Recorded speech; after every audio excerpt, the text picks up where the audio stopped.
Selamat pagi, salam sejahtera bagi kita semua. Selamat pagi Bapak Ibu audiens dimanapun berada. Terima kasih telah menyempatkan waktunya. Selamat pagi juga kepada Bapak Afdalus Zikri yang akan menyampaikan materi presentasinya pada pagi hari ini tentang koksidiosis. Apa sih koksidiosis itu? Pasti pada penasaran semuanya. Jadi langsung saja saya serahkan kepada Bapak Afdalus Zikri untuk menyampaikan materi presentasi. Baik, terima kasih kepada Berita untuk waktu dan kesempatannya, dan terima kasih juga kepada Bapak Ibu yang telah berkenan hadir pada hari ini.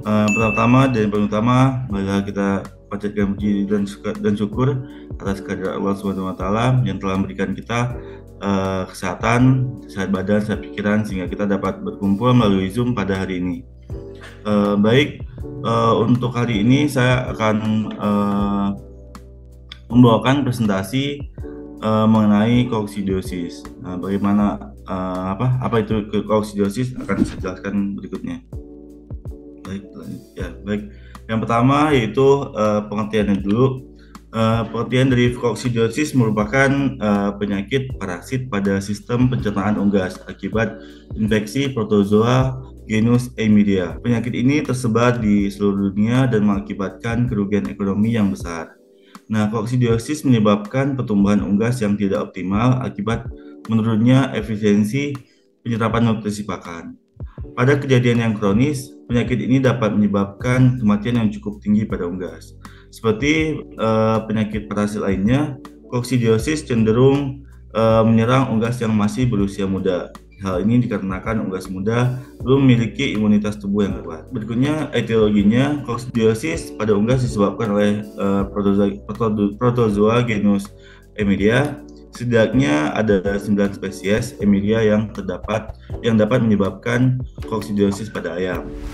Antara lain Eimidia acervulina, Eimidia brunetti, Eimidia maxima, Eimidia mitis, Eimidia mifati, Eimidia necatrix, Eimidia praecox, Eimidia hagani, dan juga Eimidia tenella. Namun dari ke-9 spesies tersebut, terdapat 6 spesies yang memiliki patogenitas yang tinggi, yaitu Eimidia acervulina, Eimidia brunetti, Eimidia maxima, Eimidia mifati, Eimidia necatrix, dan juga Eimidia tenella. Dan untuk di Indonesia sendiri, diyakini ada 4 spesies Eimidia yang sering ditemui dan dianggap penting dalam segi ekonomi untuk dilakukan pencegahan, yaitu Eimidia acervulina, Eimidia maxima, Eimidia tenella, dan juga Eimidia necatrix. Nah, baik, berikut ada sedikit gambaran lokasi intestin pada ayam koksidiosis. Yang pertama itu ada Eimidia acervulina yang bisa dilihat dari mulai duodenum atau usus 12 jari sampai dengan usus kecil. Setelah itu ada brunetti yang terletak pada usus besar, dan juga maxima terletak pada usus kecil juga. Eimidia mitis terdapat pada usus kecil yang mengarah ke mendekati sekum dan juga usus besar. Nah, itu ada necatrix bagian usus kecil, lalu ada praecox di bagian usus kecil juga, dari duodenum sampai dengan usus kecil, dan juga tenella di bagian sekum. Setelah itu ada siklus hidup. Nah, perkembangbiakan Eimidia sp terjadi melalui 2 fase, yaitu fase aseksual dan juga fase seksual. Fase aseksual terdiri atas perkembangan ookiss hingga membentuk skizon dan juga merozoid. Ookiss Eimidia sp masuk dalam tubuh unggas melalui pakan dan air minum unggas yang terkontaminasi. Nah, proses sporulasi atau pematangan ookiss menjadi bentuk infektif membutuhkan waktu sekitar 48 jam. Selanjutnya terjadi perkembangbiakan secara seksual, yaitu melalui pertemuan antara makrogamet dan juga mikrogamet yang akan membentuk zigot dan kemudian berkembang menjadi ookiss. Ookiss akan keluar dari sel epitel, usus, dan keluar bersama feses. Total waktu yang dibutuhkan untuk satu siklus hidup Eimidia sp memerlukan waktu sekitar 4-6 hari. Nah, tadi dikasarnya sedikit ya. Nah, ini untuk gambaran siklus hidup Eimidianya. Bisa dilihat pada hari pertama yaitu berbentuk sporosis dan sporozoid. Yaitu pada hari kedua dia akan membentuk skizon 1, dan hari ketiga membentuk merozoit 1, di hari keempat dia akan membentuk skizon 2, dan hari kelima dia membentuk merozoit 2, dan di hari keenam dia akan terjadi peleburan atau penggabungan antara makrogamet dan juga mikrogamet, yang pada hari ketujuh akan menghasilkan ookis. Nah, selanjutnya akan ada sporulating atau pematangan ookis, dan akan berlanjut berulang kembali seperti sporosis dan juga sampai dengan pematangan, sampai dengan dia nanti bakal terjadi pematangan hasil yang maksimal. Setelah itu spesies rentan. Nah, penyakit koksidiosis dapat menyerang unggas ayam umur 4-5 minggu, itik dan kalkun 6-8 minggu, maupun angsa 3-12 minggu. Namun perlu diketahui bahwa Emidia sp memiliki host specificity atau inang spesifik yang tinggi, sehingga kejadian koksidiosis pada bangsa hewan yang berbeda disebabkan oleh spesies Emidia yang berbeda pula. Selain unggas, hewan mamalia seperti anjing, kucing, sapi, domba, kambing, dan babi juga dapat terinfeksi penyakit koksidiosis ini. Setelah itu ada pengaruh lingkungan. Ookis yang keluar bersama feses akan bersporulasi atau pematangan dan menjadi infektif dalam kurun waktu 2 hari pada kondisi optimum 25-33 derajat Celcius. Ookis tersebut rentan terhadap temperatur tinggi tetapi resisten terhadap pemberian desinfektan. Pemanasan pada suhu di atas 55 derajat Celcius atau pendinginan di bawah 10 derajat Celcius serta pada kondisi optimal seperti tanah, ookis dapat bertahan cukup lama hingga beberapa minggu. Di dalam feses, ookis hanya dapat bertahan hidup selama beberapa hari saja akibat amonia dalam feses yang dilepaskan dari reaksi composting atau penguraian dan aktivitas jamur atau bakteri. Setelah itu ada gejala klinisnya. Unggas yang terinfeksi penyakit koksidiosis menunjukkan gejala klinis berupa anoreksia, depresi, bulu berdiri, kepucatan pada pial dan jengger, kekurusan, dan juga kematian. Setelah itu ada diagnosanya.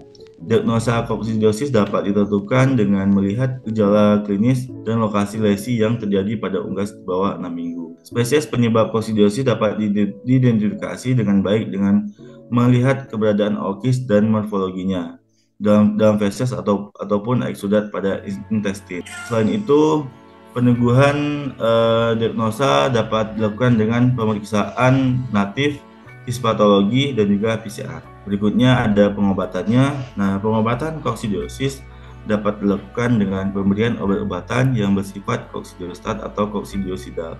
Pemberian koksidiostat tidak mengeliminasi seluruh parasit dari dalam tubuh, tetapi hanya menekan jumlah parasit yang ada dalam tubuh. Dengan jumlah parasit yang terkontrol, tubuh diharapkan mampu merespon dengan membentuk antibodi atau kekebalan. Namun pemberian koksidiosidal untuk mengobati kejadian koksidiosis dinilai lebih berhasil daripada pemberian koksidiostat. Pencegahan koksidiosis pada unggas dapat dilakukan dengan penerapan tindakan biosecurity dan pemberian vaksin secara teratur. Selain itu, perbaikan manajemen kandang juga akan membantu mencegah penyebaran penyakit koksidiosis. Tindakan-tindakan yang dapat dilakukan antara lain pemisahan flock antara unggas muda dari unggas tua. Unggas muda ditempatkan pada flock tertentu yang bebas dari litter yang mengandung ookis. Meningkatkan sanitasi dan kebersihan, pembersihan dan kontrol litter, menjaga kecukupan udara dan ruang bagi unggas dengan mengatur ventilasi udara dan kepadatan ternak. Isolasi dan mengobati unggas pada flock yang sakit, memberikan pakan ternak yang mengandung koksidiosidal dan koksidiostat tergantung tingkat keparahan penyakit pada satu flock. Setelah itu ada saran produk. Nah, ini di PT Sodexy Cendastrosa memiliki Livacox Q. Ini merupakan vaksin koksidiosis yang dirumahkan. Nah, untuk penerapannya sendiri itu bisa melalui spray water, spray gel, dan juga spray pakan yang sering kita lakukan di farm-farm yang sudah menggunakan vaksin Livacox ini. Nah, untuk vaksin Livacox sendiri memiliki komposisi satu dosis mengandung 0,01 ml yang mengandung 300 sampai 500 oosit sporulasi live dari Acervulina, Maxima, Tenella, dan 100 oosit dari Necatrix. Indikasi merangsang imunitas breeder dan layer terhadap koksidiosis yang disebabkan oleh Acervulina, Maxima, Tenella, dan Necatrix. Terbentuknya imunitas 14 hari setelah vaksinasi. Hanya memiliki 4 karena memang berdasarkan teori tadi studi kita sebelumnya, yaitu yang di Indonesia sering ditemui hanya 4 jenis Emeria, dan juga 4 jenis Emeria ini merupakan jenis Emeria yang sangat berpengaruh terhadap ekonomi. Jadi sangat cocok apabila digunakan di farm karena dapat membantu menjaga dan mengoptimalkan produksi pada ayamnya. Baik, mungkin itu saja yang dapat saya sampaikan. Bila ada yang ditanyakan atau ada kekurangan bisa disampaikan. Saya kembalikan pada Ibu Ita. Ya, terima kasih Bapak Zikri atas materi yang disampaikan. Sangat menarik ya. Tapi mungkin di antara Bapak Ibu audiens ada yang masih penasaran, ada yang masih bertanya-tanya nih. Saya beri ruang untuk bertanya.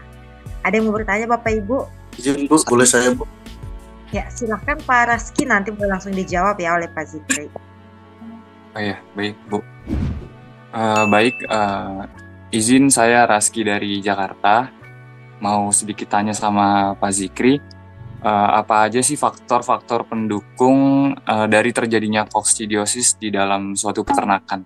Terima kasih. Baik, terima kasih untuk pertanyaan yang sangat menariknya Pak Raski. Baik, untuk faktor pendukungnya dari sumber literasi yang saya dapatkan itu ada yang pertama itu kelembapan liter atau sekam yang melebihi 30%. Nah, berikutnya ada periode pergantian liter atau sekam yang harus yang kurang teratur.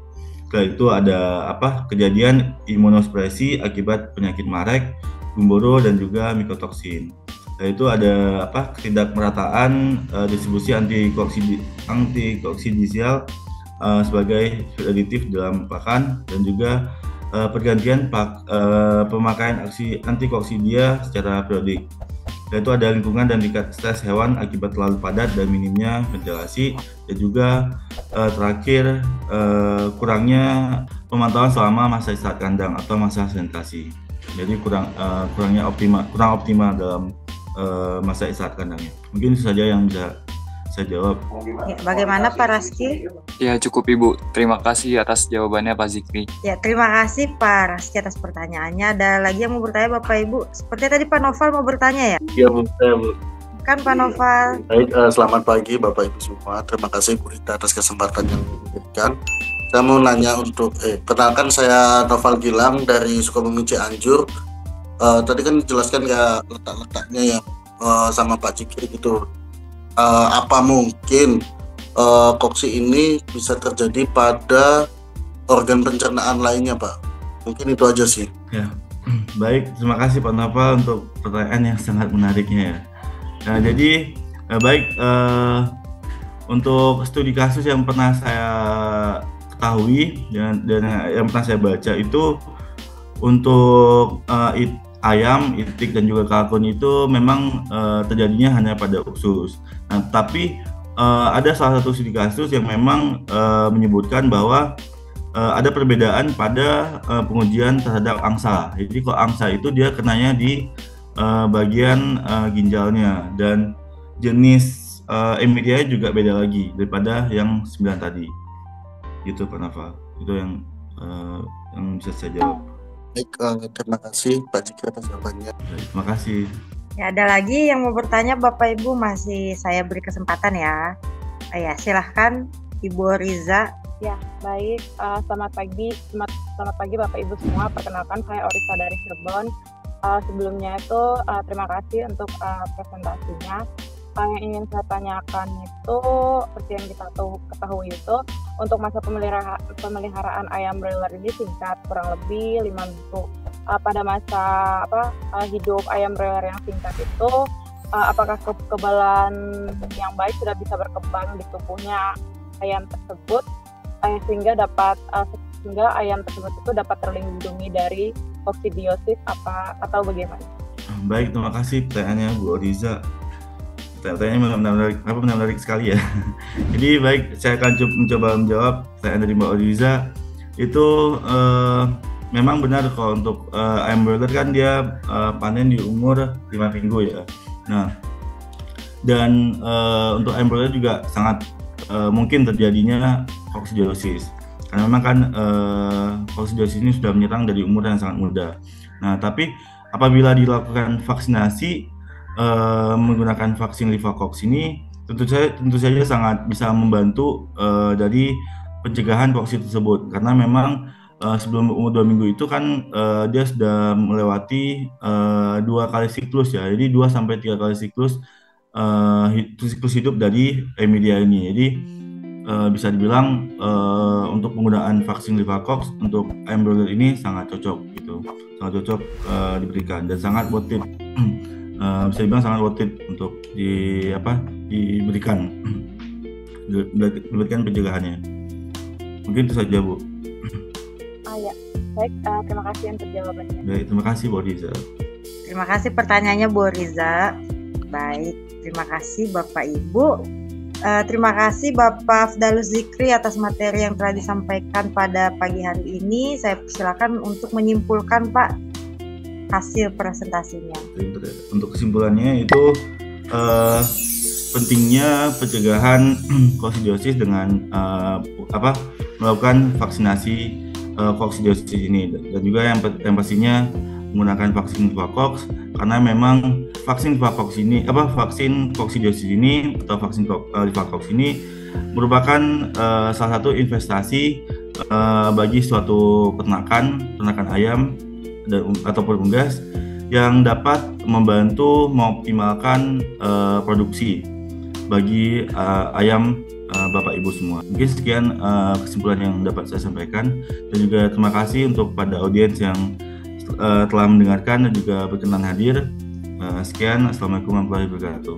Terima kasih Bapak Zikri atas materi yang telah disampaikan. Semoga apa yang Bapak sampaikan boleh bermanfaat ya, boleh menjadi ilmu baru juga bagi para peternak-peternak dan bagi para Bapak Ibu audiens untuk pengalaman di lapangan.